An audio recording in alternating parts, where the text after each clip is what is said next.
ജോണിക്കുട്ടിയെ അവിടെ നിൽക്കേ, അവിടെ നിൽക്കുന്നു. ഇങ്ങോട്ട് വേടോ. എന്താ കണ്ടേ? ഞാൻ പണിക്കൂലേ? പണിക്കോ? അതെന്താ എനിക്കൊരു അത്ഭുതം പോലെ ആയിട്ട് പണിക്ക് പോകാത്ത എനിക്ക് അതൊക്കെ ഉണ്ടാവും. എടാ ജോണിക്കുട്ടിയെ, നമ്മുടെ കമറുത്താന്റെ സ്ഥിതി എനിക്കറിയാലോ. അപ്പോൾ ഞാനെല്ലാം കൂടി പിരിവിട്ടിട്ട് ഈ ആധാരം എടുത്തു കൊടുക്കാനുള്ള ഒരു തീരുമാനത്തിലെത്തിക്ക്. ഇനി വേണം അതിന് മുന്നിൽ നിന്ന് നയിക്കേ. പിന്നെ ആധാരം എവിടെയുള്ളതെന്ന് അറിയാലോ? അമ്മാളുടെ അടുത്ത്. അമ്മാളുടെ അടുത്തുള്ളത്. നിങ്ങൾ വേറെ നടപടിയുള്ള കാര്യം എന്തെങ്കിലും നോക്ക്. അവരുടെ അടുത്ത് ഈ പഞ്ചായത്തിൽ എത്രയോ ആൾക്കാരെ ആധാരമുണ്ട്. അവരെ സ്വന്തമാക്കുന്നവരെ ഈ പറഞ്ഞ പണി തുടർന്നുകൊണ്ടേയിരിക്കും. ഇന്ന് വരെ അവർക്കെതിരെ ആരെങ്കിലും ഒരു കേസ് കൊടുത്തിട്ടുണ്ടോ? സത്യത്തിൽ എന്താ ചെയ്യേണ്ടതെന്നറിയോ? നേരിട്ട് പോയിട്ട് രണ്ടെണ്ണം പൊട്ടിച്ചു കൊടുത്തിട്ട് യാതൊരു അടുത്തും പോരാ വേണ്ടി. നന്നായിരിക്കും. ഇപ്പൊ പെണ്ണുങ്ങളൊന്ന് തുറിച്ച് നോക്കിയാൽ തന്നെ വമ്പിച്ച കേസുള്ള നാട്ടിൽ നമ്മൾ ജീവിക്കുന്നത്. അതുകൊണ്ട് പിന്നല്ലേ കൈകാര്യം ചെയ്യുന്നത്. നിങ്ങൾക്ക് അകത്തുനിന്ന് പുറത്തിറങ്ങാൻ നേരം ഉണ്ടാവില്ല. പെണ്ണുങ്ങളുടെ പേരിൽ കാപ്പ ചുമത്തിയാലോ? അതല്ലേ?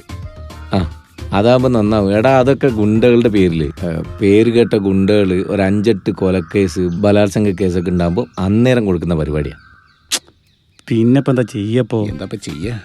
അത് നയതന്ത്രപരമായിട്ട് നമ്മൾ ആലോചിക്കേണ്ട ഒരു കാര്യമായിട്ടാണ് എനിക്ക് തോന്നുന്നത്. ഇന്ത്യ പാകിസ്ഥാൻ നയതന്ത്ര ചർച്ചയാണല്ലോ ഇത്. നമ്മളെ പഞ്ചായത്തിലെ പ്രശ്നം ജോണിക്കുട്ടി, അതിനൊരു തീരുമാനത്തിലെത്ത്.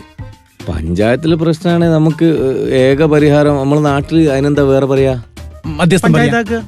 പഞ്ചായത്തിലായതുകൊണ്ട് അത് പഞ്ചായത്താക്കുക, മധ്യസ്ഥാക്കാന്നൊക്കെ. ഓക്കെ, മധ്യസ്ഥത്തിന് ഞാൻ റെഡിയാണ്. പക്ഷെ അതിനൊരു ആദ്യം നമ്മളൊരു സൊല്യൂഷൻ കണ്ടെത്തണ്ടേ?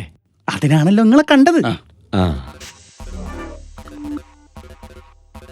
ഞാൻ ആലോചിച്ചിട്ട് കണ്ടേട്ടൻ പറഞ്ഞ പോലെ ഓല ഗുണ്ടയാക്കാന്നുള്ള ഇടപാടായിരിക്കും നന്നാകുക. അല്ലല്ലേ? അയ്യോ, നിങ്ങൾ പറഞ്ഞ കമർത്തനാ. കമർത്തേക്ക് എണീറ്റ് നടക്കാനും കൂടി ആവൂല ജോഡിക്കുട്ടിയേട്ടാ. ആ പെണ്ണുങ്ങളുടെ ഗുണ്ടയാക്കാൻ എങ്ങനെയാകുക? എടാ, ഇവിടെ ഏതെങ്കിലും ഒരു ഗുണ്ടനെ എണീറ്റ് കിടക്കാനുള്ള ആരോഗ്യത്തോട് നീ കണ്ടുക്കോ? കണ്ടു കേടെങ്കിലും ഇല്ല. ചുറ്റോടുള്ള തടിമാടന്മാർക്ക് ചെല്ലും ചെലവും കൊടുത്ത് പോറ്റും. എന്നിട്ട് അവരെ ആരോഗ്യത്തിന്റെ പിൻബലത്തിലാണ് എല്ലാ ഗുണ്ടകളും വളർന്നുകൊണ്ടിരിക്കുന്നത്. ഇവര് ഒരു സിനിമയ്ക്ക് പോകണമെങ്കിൽ എത്ര ആൾക്കാരെ സഹായം വേണം? ഒന്ന് കക്കൂസ് പോകണമെങ്കിൽ ഒരു 5 ആള് പുറത്ത് നിൽക്കണം. അറിയോ നിങ്ങൾക്ക്? നല്ല റെഡിയാവില്ലേ? അപ്പോ ജോണിക്കുട്ടിയെ, ഇനിയിപ്പോ എന്തൊരു പരിഹാരം പറയും? കമറുത്താനെ ഗുണ്ടയാക്കുക എന്നുള്ളതാണ് നമ്മക്കിപ്പോ ഏക പരിഹാര മാർഗമായിട്ട് ഞാൻ പറഞ്ഞോണ്ടിരിക്കുന്നത്. എങ്ങനാ? Will power. കമറുത്താന്റെ ആണല്ലോ ആവശ്യം. അപ്പൊ അവര് ഇക്കാര്യത്തിൽ ഗുണ്ടയായേ മതിയാവും. അപ്പൊ ഗുണ്ടയാക്കുന്നു. കൊടുകൈ അങ്ങനെ തന്നെ ചെയ്യും.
ഇതൊക്കെ ഒരു കാര്യം ഞാൻ ആദ്യം പറഞ്ഞുതരാം.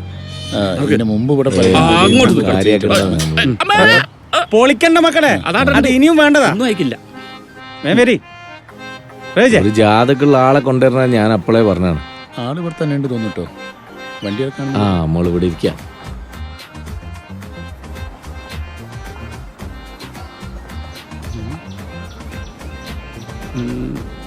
ഇവിടെ ആരും കാണുന്നില്ലല്ലോ.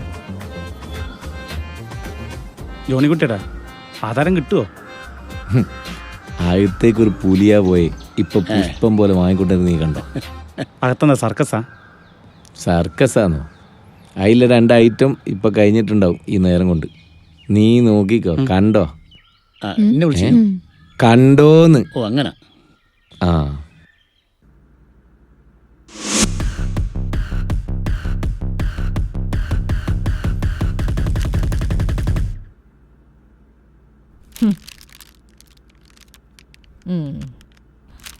ഇത് തൽക്കാലം നീ തന്നെ വെക്ക്. കുറച്ചുകൂടെ പൈസ ഞാൻ അങ്ങോട്ട് തരും. എന്നിട്ട് ആ വീടങ്ങ് ഒഴിഞ്ഞേക്ക്. എനിക്കെന്റെ ആധാരം വേണം. എന്താ പറഞ്ഞേ? എനിക്കെന്റെ ആധാരം വേണമെന്ന്. ഈ പൈസ വാങ്ങിയിട്ട് എന്റെ ആധാരം അങ്ങ് തരി. അപ്പൊ വീടൊഴിയ ഉദ്ദേശമില്ല? ഇല്ല. വീടൊഴിയൂല? ഇല്ല. എന്താടി നിനക്ക്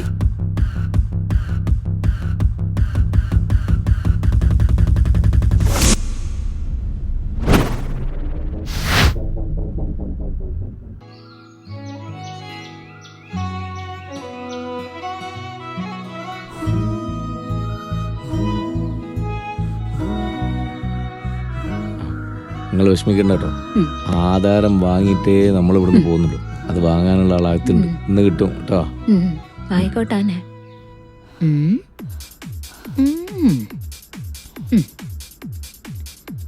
അല്ലോ, ഇതെന്തൊക്കെയത്? പിസ്ത, അണ്ടിപ്പരിപ്പ്, എള്ളി, ഇതൊക്കെയല്ലേ എന്റെ തീറ്റി. അണക്കെന്തു ആവാലോ, നാട്ടുകാരെ പൈസക്കല്ല ഇനി തിന്ന് വീർക്കുന്നത്. ഞാനും ഇതൊക്കെ ഒന്ന് തിന്നു നോക്കട്ടെ. കുറ്റം പറയാൻ പറ്റിട്ടോ, ഗംഭീര ടേസ്റ്റ്. വെറുതെ അല്ല എനക്ക് ഇത്ര ചോരത്തളപ്പ്. വേണോ? കൈക്കടി. അല്ല, ഞമ്മള് പരിചയപ്പെട്ടിക്കില്ലല്ലേ. ഞമ്മള് കമറുത്തിയല്ല, ഞമ്മള് സൈനുത്തിയാണ്.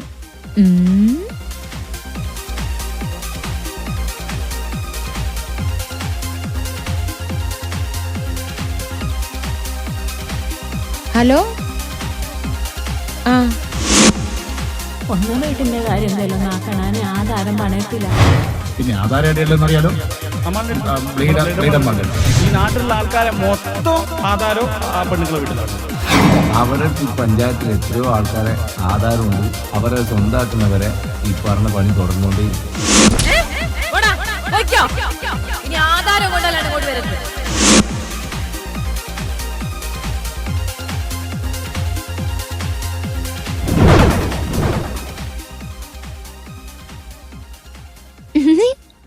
എങ്ങനെയുണ്ട്?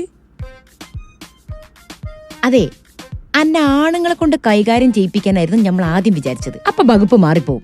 ഇതിപ്പോ പെണ്ണായി എന്റെ അടുത്ത് 2 എണ്ണം കിട്ടിയപ്പോ എങ്ങനെയുണ്ട്? അതെമ്പിള് തമ്മിൽ തന്നെ അങ്ങ് തീർത്തപ്പോ കോംപ്രമൈസ് ആയില്ലേ? ഹലോ, എന്നാ പിന്നെ ആധാരം എടുത്തോ. എടുക്കല്ലേ? അല്ലോ, എന്താ തലയാട്ടല്. ഇത് നേരത്തെ അങ്ങ് കൊടുത്തിനെങ്കിൽ ഇന്റെ അടുത്ത് ഇങ്ങനെ 2 എണ്ണം വാങ്ങണ്ട വല്ല കാര്യം ഉണ്ടേനോ? ഓളൊരു പൊട്ടുസാരി എടുത്ത് ഞൊളിഞ്ഞ് കുത്തിരിക്കുന്നു. ഇനി ചാവുമ്പോ ഇതൊക്കെ കൊണ്ടുപോകവളെ. കുത്തിരിക്കുന്നോ? എടുത്തോണ്ട് പാടി.